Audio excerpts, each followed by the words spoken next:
How to deal with negative feedback on your art. Artists may be afraid to receive negative feedback or criticism when they present new works to others. Who really needs criticism anyway? Well, artists do. But it can be tough to hear negative feedback when you're showing off your new work. It's only natural to want to protect your creation and avoid the possibility of criticism. But it's important to remember that constructive criticism is an opportunity to grow and improve your work. It's important to keep in mind that people have different tastes and preferences, and that criticism is subjective.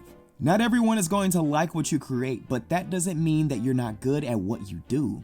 Take criticism with a grain of salt and use it as an opportunity to learn and grow as an artist. When receiving criticism, try to keep an open mind and look for any valid points of useful insights.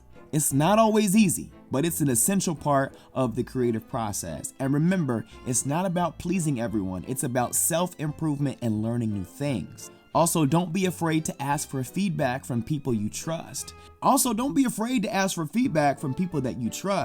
can be beneficial to have a sounding board to bounce ideas off of and receive feedback that can help guide you in your artistic journey. So the next time you're feeling nervous about seeing your work, remember that criticism can be a valuable tool for growth, and you don't have to be afraid to put your work out there and see what people have to say.